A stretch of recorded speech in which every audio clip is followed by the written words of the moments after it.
प्रिया काकू मम्मा आहेत, ये.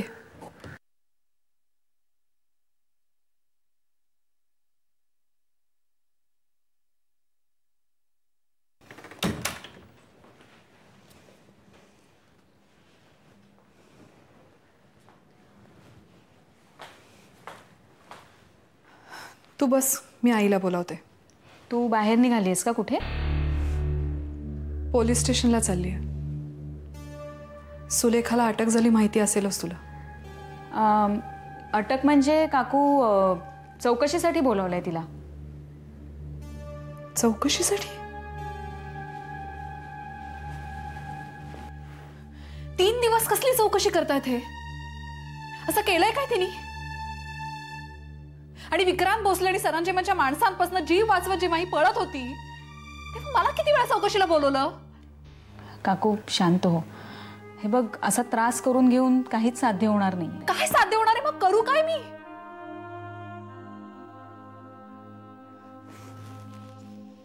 जाऊ दे. लेखाला अटक झाली त्याचं कोणाला काय आहे? सख्या आईला काही नाहीये, बाकीच्यांचं काय? काकू हे सगळं का होतंय, नक्की काय घडलंय हे खरंच आम्हाला माहित नाहीये. मी तुला हेच सांगायला आले की दादाला सुद्धा पोलिसांनी चौकशीसाठी पकडले. आदिला? का? तेही माहित नाही. पण आदिला पकडून काय सत्य करणार आहेत हे?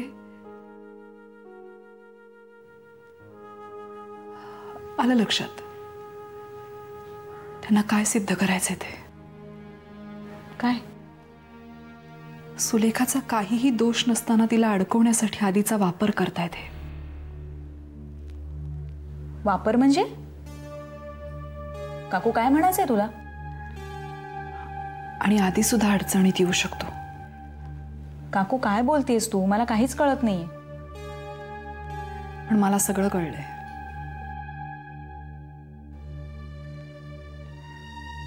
ह्या चौकशीमुळे कोण कोण अजून अडचणीत येणार आहे याचा अंदाज मला येतोय.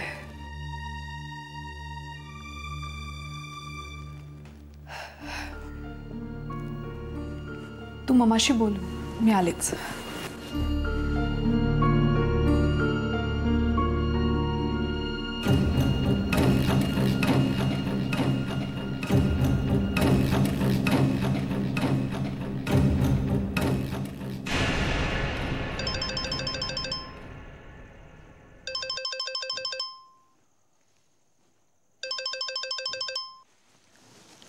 हॅलो, विक्रांत भोसले?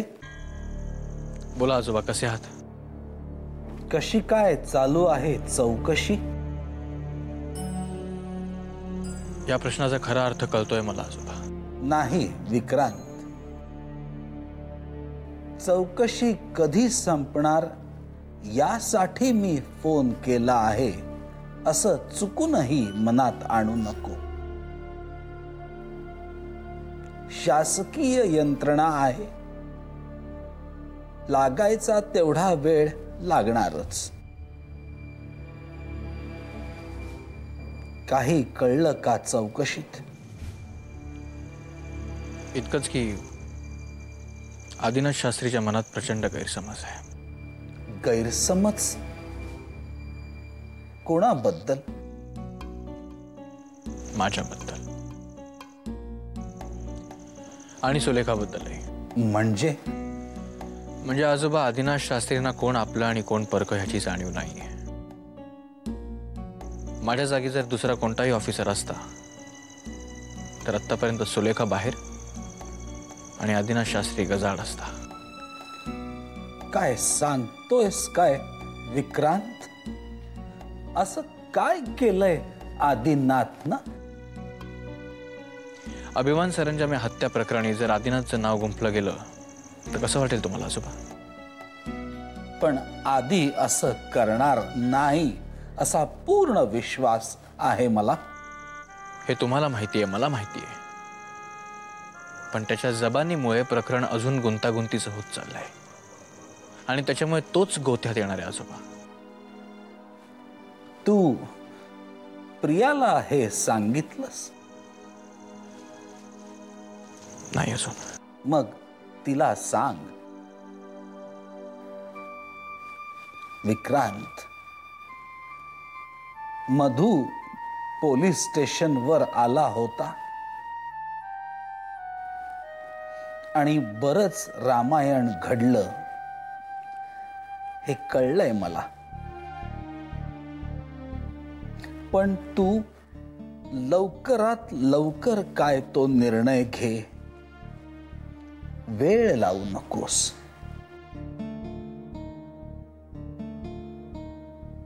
अर्धसत्य मनात संशय निर्माण करतं आणि तुझ्याविषयी माझ्या मनात जो आदर आहे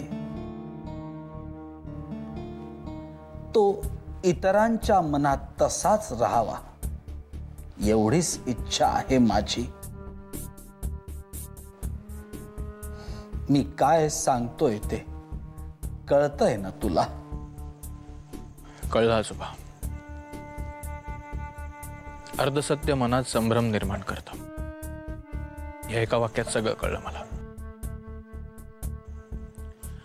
पण खऱ्या गुन्हेगाराला त्याची शिक्षा मिळेल ही जबाबदारी माझी. विक्रांत, एवढंच सांगतो, जे काही करशील ते कायद्याच्या चौकटीत राहून कर. पकडण्यासाठी आणि सोडवण्यासाठी सुद्धा प्रयत्नांची पराकाष्ठा कर. हो आजोबा. ठीक आहे.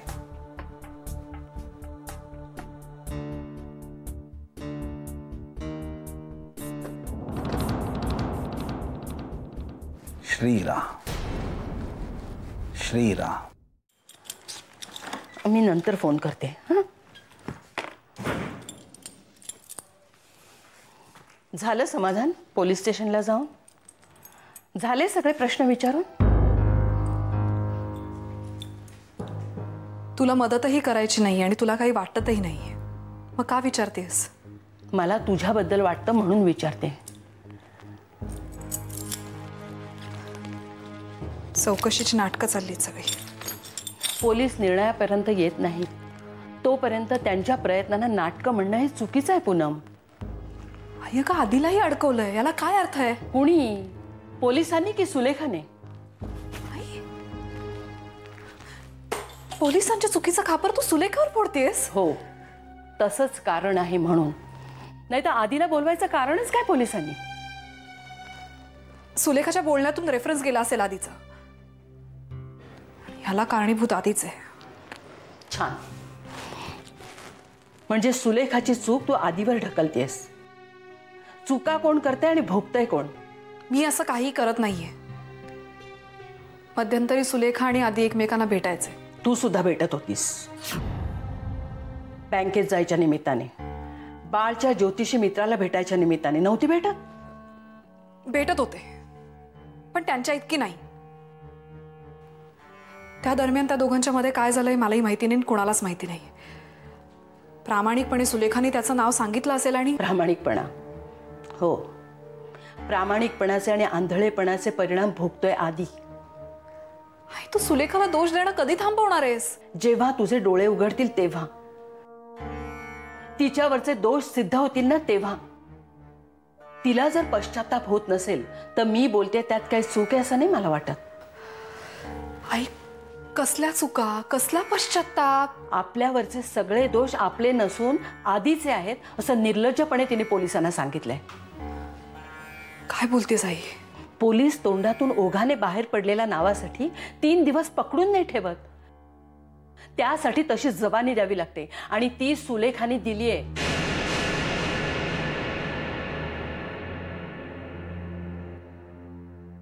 नाही, गोष्टी मी सांगितल्याप्रमाणेच व्हायला पाहिजेत.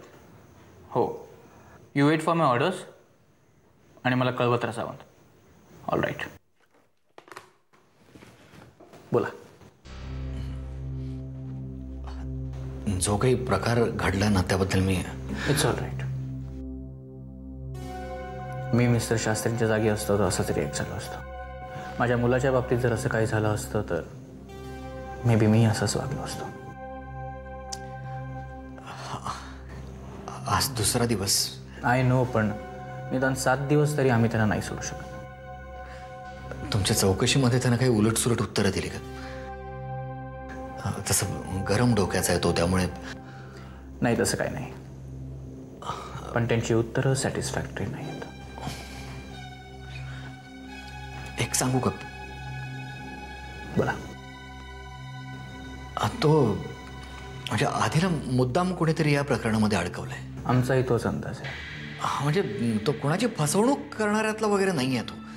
तुम्ही मला आणखीन काही माहिती देऊ शकता का? म्हणजे मला इंट्रोगेशनसाठी मदत होईल. विचारा ना. मध्यंतरीच्या काळात मिस्टर आदिनाथ शास्त्री कुठे गेले होते का? एकटेच? काही दिवसांसाठी. कुठे? अभिमानला शोधायला गेला होता.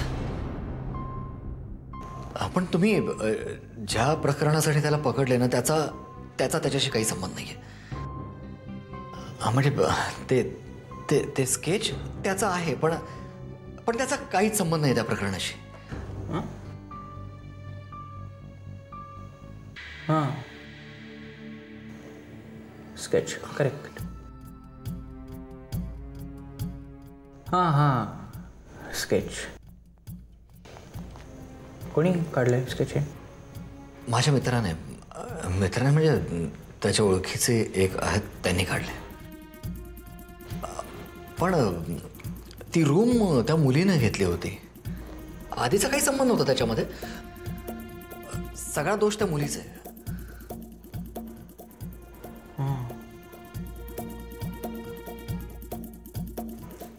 बरोबर आहे. कोण आहे मुलगी? तेच तेवढं माहिती नाहीये ना. आधीचा काहीच दोष नाही आहे याच्यामध्ये. मी माझ्या मित्राला म्हणालो होतो की हे प्रकरण पोलिसात घेऊन जायला नको.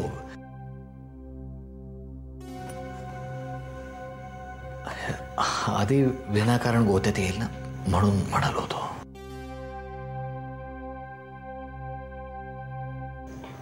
I can understand.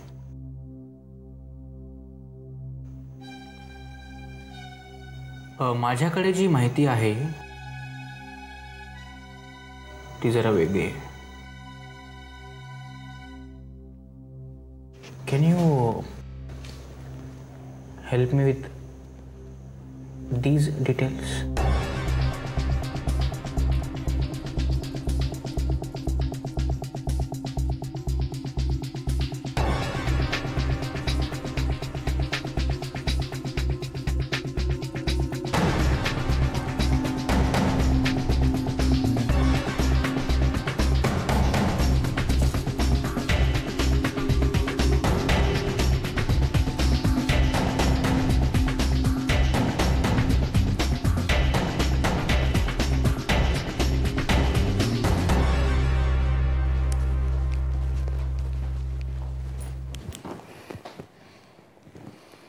Hello. Hello मामा, प्रिया बोलते. हां बोल प्रिया. मामा, शेवटी तुम्ही म्हणालात तेच खरं झालं. दादाला पोलिसांनी पकडले. काय? आधीला पकडले? म्हणजे आरोप तिनेच केले असणार याबद्दल खात्री होती माझी, पण कशासाठी पकडले? अगं प्रिया, एक आरोप करून ती शांत बसणार आहे का? पण म्हणजे आणखी आरोप? मग आणखी आरोप तिने केलेही असतील.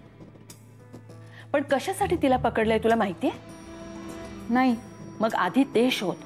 मला खात्री आहे ती स्वतः या सगळ्या दोषातून मुक्त होईल आणि आधीला अडकवेल. मग अभिमानचा मृत्यू सुद्धा असू शकतो तो. पण मामा, हे कसं शक्य आहे? कारण अभिमानचा मृत्यू झाला तेव्हा दादा वाड्यावर होता. अगं तो भारताबाहेर असला ना तरी सुद्धा सुलेखा खोटे पुराव्यांची गोळाबेरीज करून स्वतः सुटू शकते आणि त्याला अडकवू शकते. तुला माहिती आहे मध्यंतरीच्या काळात आदी आणि सुलेखा एकत्र होते. पण मला सांग, तिला पकडलंय कोणी? विक्रांत भोसले. विक्रांत? तो परत आलाय? हो, तो आलाय म्हणूनच हे सगळं पॉसिबल होऊ शकलं. म्हणजे त्याच्यामुळे सुलेखाला अटक होऊ शकली. मला वाटतं दोघांपैकी एकाचा जीव धोक्यात आहे. काय सांगताय मम्मा? दोघांच्या पैकी एकाच्या मनात दुसऱ्याविषयी ती रान माजवू शकते. दादाचे डोळे कधी उघडणार आहेत देव जाणे. या सगळ्या गोष्टी कोळून प्यायले सुलेखा. कदाचित याहीपेक्षा वाईट असेल तिच्या मनात. यापेक्षा वाईट म्हणजे? तिला कुणीही पकडलेलं आवडत नाही, अगदी शब्दात सुद्धा. आणि तसं जर असेल ना तर विक्रांतला धोका आहे. म्हणजे? निखिल, बाळ आणि क्षिप्रा या तिघांच्या मृत्यूच्या बाबतीत एकच गोष्ट दिसते. ज्यांनी ज्यांनी तिला अडचणीत आणण्याचा प्रयत्न केला त्यांचं काय झालं आपण पाहिलंच आहे. याही वेळेस तसंच होतंय, फक्त माणूस बदललाय. प्रिया, विक्रांतच्या बाबतीत असं होता का म्हणे?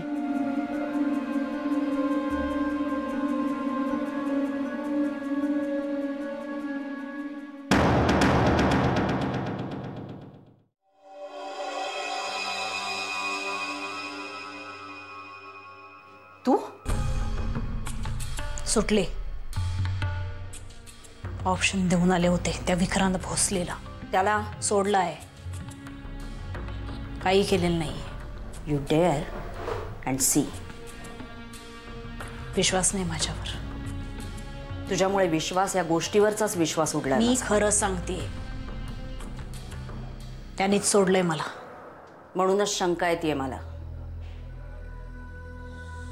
म्हणजे मी निर्दोष आहे या गोष्टीवर शंका येते तुम्हाला तनिष्का? तू काय करू शकतेस आणि काय करू शकत नाहीस या सगळ्या शंकांचं निरसन झालंय माझं. आणि म्हणूनच आता जास्त सावधगिरी बाळगायला हवीये. काय केलंय मी? एकदा प्रयत्न फसला म्हणून गुन्हेगार संत होत नाही. मला त्याला मारायचं नव्हतंच तनिष्का. मग मूर्ती लपवून पोलीस स्टेशनला का नाही आलीस? मला त्याच्या तोंडून ऐकायचं होतं. अभिमान खरंच मेलाय की? आणि तुमच्या व्यतिरिक्त तो दुसरं कोणाला सांगणार नाही का तनिष्का? मी सुलेखालाही चांगली ओळखते आणि इंदुमतीलाही चांगली ओळखते. पण दोघींपैकी एकीलाही समजून घेऊ शकला नाहीत. असो, तिथून बाहेर पडण्यासाठी आधी काय केलंस ते सांग मला. मी काही केलं नाही, त्यानेच सोडलं मला. आणि म्हणूनच तुमचे आभार मानायला आले. पण मी काहीच केलेलं नाहीये. कसं शक्य? मग त्याने काय असंच सोडून दिलं मला? हं?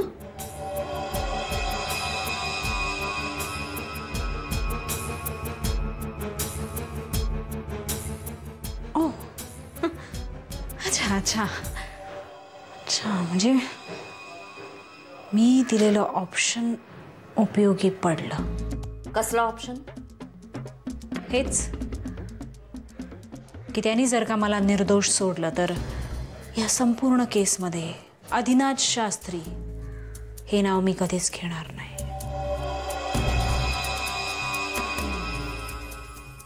अच्छा. पुढे काय करायचं ठरवलंयस?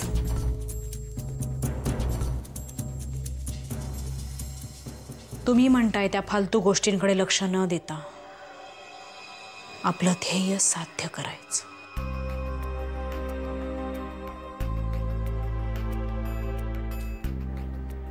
मनाचे दरवाजे उघडून ते कायमचे बंद करायला शिकायचंय मला.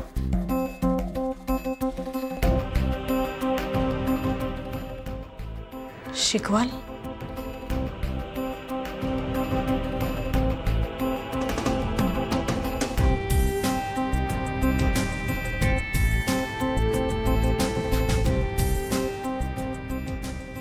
प्लीज.